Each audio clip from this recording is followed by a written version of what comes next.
সরস্বতী মহাভাগে বিদ্যে কমলোচনে বিশ্বরূপে বিশালাক্ষী বিদ্যাংদেহী নমস্তুতে।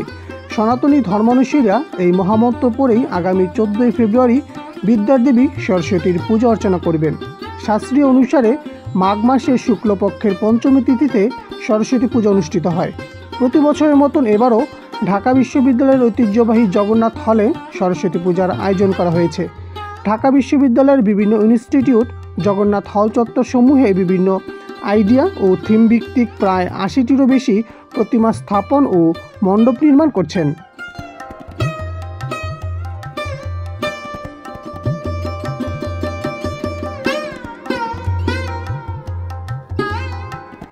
বাংলাদেশের সুনামধন্য ও সুপরিচিত ঢাকা বিশ্ববিদ্যালয়ের জগন্নাথ হল প্রাঙ্গণে মৃৎশিল্পীরা বিভিন্ন আকারের প্রায় ২০০টিরও বেশি প্রতিমা বানানোর কাজে ব্যস্ত সময় পার করছেন। গোপালগঞ্জ থেকে আগত মৃৎশিল্পী অনাদি পাল ও তার সহকর্মীরা প্রায় ১০ বছরেরও অধিক সময় ধরে জগন্নাথ হল প্রাঙ্গণেই প্রতিমা বানান। তাদের বানানোকৃত প্রতিমা বিভিন্ন কলেজ, বিশ্ববিদ্যালয় ও শহরের বিভিন্ন এলাকায় ডেলিভারি দিয়ে থাকেন।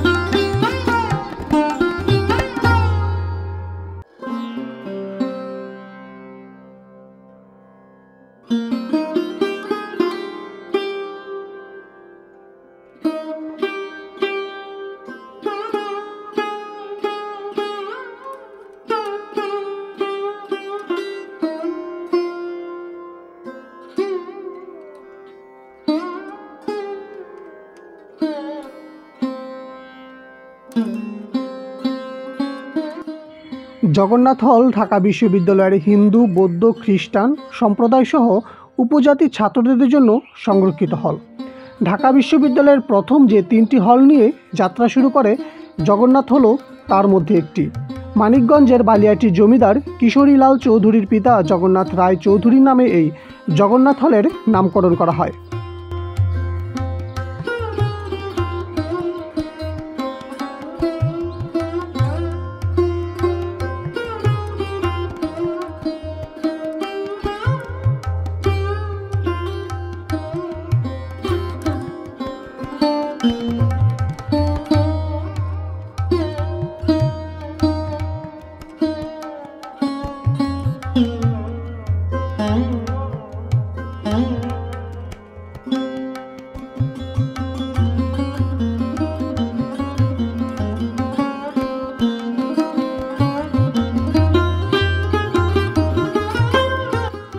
বাংলাদেশের প্রত্যেকটি হিন্দু গ্রামেই সরস্বতী পূজার আয়োজন করা হয়।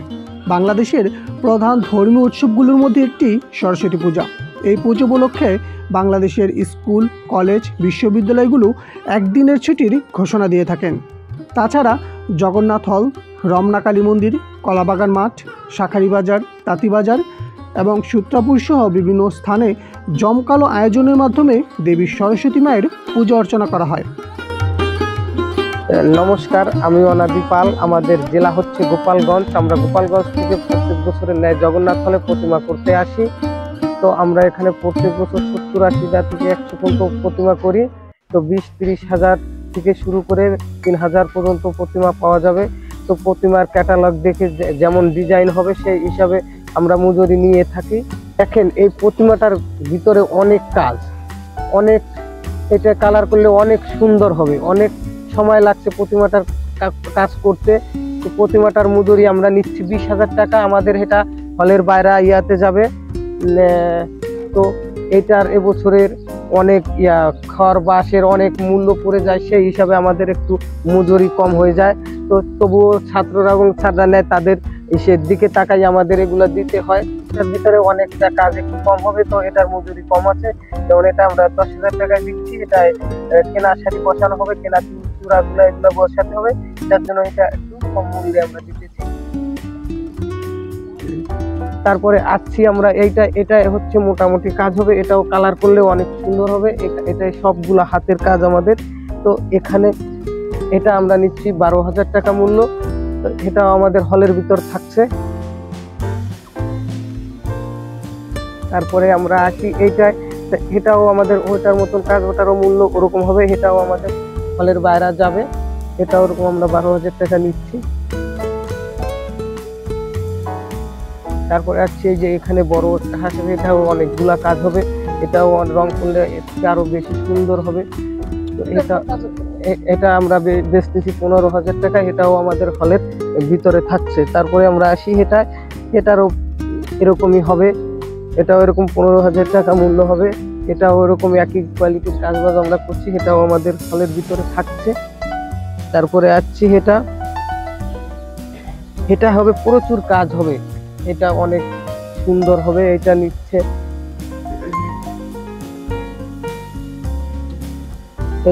বোটানিক ডিপার্টমেন্টে, এটা ওরকম 20,000 টাকার মতো আমরা নিচ্ছি।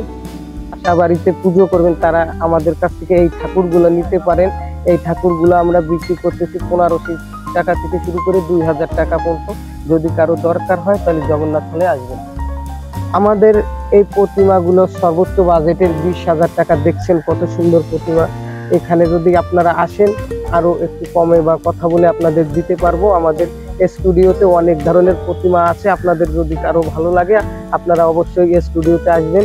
তো আপনাদের প্রতিমা আমাদের অনেক প্রতিমা আছে, আপনারা দেখে ভালো করে বুঝে নিতে পারবেন। তো আমরা অনেক ক্যাটালগ যে প্রতিমা করে থাকি, এই অনেক সুন্দর ভাবে আমাদের এখানে সুদক্ষ কারিগর আছে, সুদক্ষ কারিগর দ্বারা অনেক সুন্দর কাজ আমরা দিয়ে থাকি।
Mm-hmm.